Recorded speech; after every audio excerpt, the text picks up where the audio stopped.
This weekend, we have many interesting topics to cover. The first is on the life insurance sector, where we will talk about the business models of insurance companies, how to value life insurance related companies, and what is the outlook for the life insurance sector. The second is investment gamification, where we will discover how game-like elements can revolutionize your investment strategies for you to make more returns. The third is a 401k webinar, where we will talk about how you can manage your wealth and make your wealth creation journey much more fruitful with your 401k. So, if you're interested in any of them, click on the link below to register.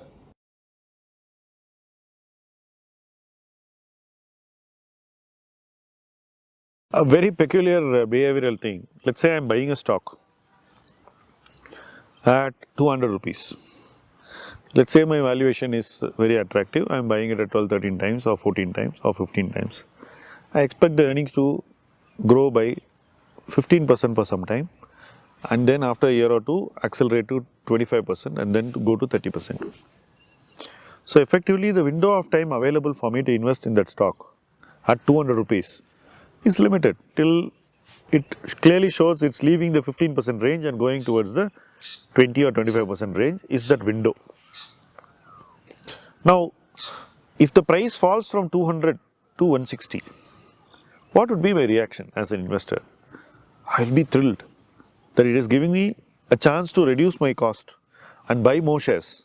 So I would be buying every day like a maniac. Correct. Then suddenly one day there is some announcement, some policy announcement, some PLI, not necessarily helping the company immediately, but certainly helping the company actualize that increase in its ROAs to a higher level. On the day of announcement, the share goes upper circuit. Let's say it goes from some 180 to 20% to 16. I would actually feel sad, not happy, because heart of heart, my fear would be that the window to buy the stock may be permanently shut, because I have to pay more just because some announcement came, not because the earnings materially change. Now, if earnings materially change, let's assume that actually there is an earnings announcement and ROA goes from 15, 16%, PE also goes up. At that stage, I have an option to revisit and say I'll pay a little more. But when stock price alone changes, it's not a happy thing for an investor who's building a long-term position in the company to put in more capital and push through more capital through the investment. The whole thinking generally, whether it's a stock or mutual fund, it is this approach that is very critical, that you try to push through as much capital as you can and as that investment warrants and as your overall allocation permits. So if something comes in the way and if it is bullish sentiment, actually we don't feel happy, right? But on the same day, if I am watching television, I'll find people jumping, putting the stock there, it's a great gainer, look what happened. Then the guy, he will call a guy who earlier spoke about it, that guy will say a few good things naturally. And then more guys will jump in the next day. But as an investor, I feel it doesn't do anything to improve my investing. It doesn't do anything to improve my outcome, because it's actually cutting short my window. It's shutting it on my face. And actually it's something that worries me. I am saying something which is completely counterintuitive to how people feel. No, but here again, the difference is very clear in what you're saying. Is it your own conviction or is it borrowed conviction? Oh. So if it is your own conviction, when the price comes down from 200 to 160, you are happy. But if I don't know you at all, or I met you for the first time, and when the price falls from 200 to 160, I am judging you. Was he wrong? Why is he saying this? And then, do you have the guts to say, I was wrong, please sell at 160? Or will you say, no, buy more at 160? Because both can be there. Correct. You can say, no, we discovered that the management is fraudulent, there is a problem, so I think you should sell off at 160. It takes tremendous amount of guts of a fund manager to say, I erred. so I want to change my decision, especially when it is making a loss. It's easier to say, no, let's wait for some time and things like that. So why are you saying this? Now, if I trust you as an advisor, I'll go and buy more at 160. If I don't trust you as an advisor, I will say, okay, let me get out, let me cut my losses. So largely, those people make money, those who have spotted a good fund manager and just stayed with him through thick and thin. So in 2001 or 2002, 2003, when Naren joined an ICSA Prudential, I just asked which fund is he managing. I have never asked for the NAV, I have never asked for the CAGR, nothing. Whenever my daughter's money was available, I would put it into that fund. It has given fabulous return because you trust the manager, you trust the process, you know what he's doing. Occasionally you look at the portfolio also, you get very good returns. But there would have been windows of 2 years, 3 years. When it didn't All perform. other fund houses have done so well, other teams have done Because so the style well. and team won't Because perform the was. style- yeah, so it happens. So your ability to stick around for 20, 30 years because you know the man and the process, or you read about it, whether it was a Prashant Jain, whether it is a Naren, whether it is a Roshi Jain, any of these people, you look at the process and say, What return expectation did you set? I want to know whether you said you invested based on the manager. What is the return expectation you set for yourself for this product? so my, first of all, as an investor, you should not have return expectation, you should have goal expectation. So here is money being accumulated for my daughter doing MBBS and maybe going abroad after doing MBBS. So I need maybe 3-4 crore corpus. So for that I was accumulating money. She decided not to do MBBS. She did CA. I did not need that fund. So that fund is untouched. So the returns don't really matter. But you know the fund, the process is doing well as long as it is giving you a return which is greater than inflation and which is allowing you to meet your goals, you should be happy. Don't set expectations. Sorry. Because when you set expectations, you don't know what to do if it is achieved. So suppose I set myself 12% expectation and for 3 years it gives me 22% in returns. Does it mean I should remove it at that stage? I don't. I just stick around. Yeah, let it run. Good funds. I let it run because I realize you should not cut a good story and put it into a bad story just because the story is good. Actually, you have simplified the thing. You are saying that I am not having very active return expectation because I expect my manager to perform. You kept it. You have kept it open-ended, and because you keep it open-ended, your mind is also open. I remember a lot of people saying when the size of the fund, I'm talking specifically about Discovery, when it went from that small size to some 18, 19,000, people thought it won't perform.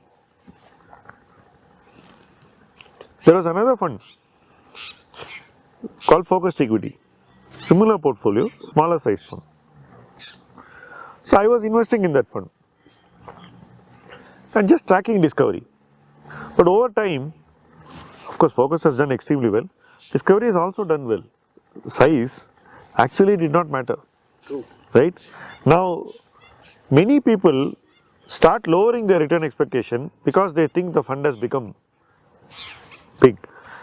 And sometimes they even take out the money because they don't want to lower their return expectation. Now, in my case, I didn't take out any money. I invested in the other fund because I saw that portfolio, it was equally good. And I wanted a small compact fund because I like that size. But the point I am saying is that we change our return expectation even because of flimsy reasons like size of the fund. Whereas it should be quality of the portfolio and the capacity of the manager. True. In that order. Because even a manager with a high capacity can create a mediocre portfolio. Whereas if you have a very high quality portfolio, eventually it will come back. Let's say you are holding a Bajaj Auto at 3,500. That's not the fair value of that company. Eventually it's 9,000. And that adjustment from 3,500 to 9,000 didn't take more than 3-4 years. True. Right? Tripling almost. So when that happens in 3-4 stocks, your return will come back it will come like a blizzard. So people setting return expectation also, from what you are saying, can behaviorally respond wrongly because that expectation is guiding them. into action. See, there is one more thing. The total return that you get is a function of the return that you get, the inflation, and the taxation. So today we have a very different way how debt is taxed, how equity is taxed, and how the balanced funds are taxed. You could be just getting added to your income, so that is going to be very hurtful for people with high income. But if I start getting high income at 75, it may not matter at all, because at that time all my other earned income would have gone to zero. My dividend income would be there, and I could be able to withdraw from a debt fund. So for that I could keep some money. The other money has to be at 10% taxation, which could be an equity fund, and the third fund could be a fund which is 20% tax with indexation. So I have to check all these things when I require the money. At that stage, what will be my income? At what rate will I be taxed? So a good expectation management from a portfolio is the ability to understand investing returns, your goals, when you need it, and your taxation. And simple things like, if you are going to send money to your parents every year, every month, it's better to give the corpus to them and let them earn, because they might be earning paying lesser tax. So it makes sense for them to earn it and spend. Similarly, if your child is 3 years old, start accumulating money in the child's name and withdraw from the age of 18 to 24. In a typical middle class house, the kid does not start earning before 24. 18 to 24, kids' fund needs can be met from the kids' own funds. So the alpha that you are getting, or the return that you are getting, I am not even getting into alpha, is what return the market gives, how you sat through bad times, and the taxation that you thought and planned. So this combination gives you the return, not just choosing a good fund, but withdrawing after 9 months and paying short-term capital gains and things like that. Don't jump like a monkey. Just sit tight and check out all this. This is what is going to give you good return. But the most interesting thing in what you're saying is that you are saying that this can be done. You can make high returns without setting return expectation. By just doing a few things right, in the right fund, managed by the right person, you can achieve your goal. That is your Yeah, advice. because nobody knows what return you're going to get. Everybody is guessing. So the lower the expectation, the higher is the pleasure. So if your expectation is 12 and you get 18, you should be happy. I would think when you expect 12 and you get 18, you take that 6 and put it in one depression box in your head. Keep on putting all that in the depression box, because 1 year you will get 6 or 4. That year you withdraw from the depression box and put it here, so that you are averaging up. Handle standard deviation, don't panic with standard deviation. That's a very important and a very interesting point that you're making, that handling standard deviation is far more important than anticipating or expecting very high standard deviation. Because when the standard deviation is something you don't like, how you handle it is actually going to give you the standard deviation that you like to see. True, I mean, I'm still saying the same thing. Manage your risk, your returns will follow. If you chase returns, risk will follow. It's your choice what you want to do. So just keep on reducing your expectation as your portfolio size increases, as for all your goals. Just have fun, because none of us know what return you're going to get in the next year, right? Some of us are paid to say what you will get in the next year. Some of us don't take that payment, so we can say this, but some of them are paid to say this. So typically when a bank guy or a distributor comes and gives you a 30-year ULIP, he makes a projection for 30 years. Now this guy is earning a salary of maybe 5 lakhs or 6 lakhs a year, and he can give you a 30-year projection as to what returns you will get. But you call a fund manager on Friday and ask him for Monday, and maybe he'll laugh at you saying, I don't know what will be the market on Monday. The truth is, the fund manager who is earning 3 crores is right, and the guy earning 6 lakhs is wrong. But that looks so nice, well printed, and you sign, oh, I'm going to get 3 crores for doing this, and you sign and you accept, and you think it's true. It's not. Now you're adding another layer. It is not true. Now you're adding another layer to this whole thing on return expectation, because it's built on prediction. and prediction is a mug's game. No, more importantly, 99% of the people making it and 100% of the people seeing it don't know that the ULIP projection is an expense projection. It is not a return projection. It's saying if this is the return, because of the impact of expenses, this is the net return you will get. This is also an assumption. They are assuming 6% or 10% or something. Based on that, they are giving you a projection. Actual result would be very different. 99 Probably why nobody succeeds with ULIPs. Thank you so much for this conversation on return expectations. We did talk a lot about return expectations in the mutual funds. We also spoke about how we set return expectations and how we manage building a position by controlling our return expectation in the early days and not thinking too much about it. And you came back and said the same thing, that you don't set return expectations.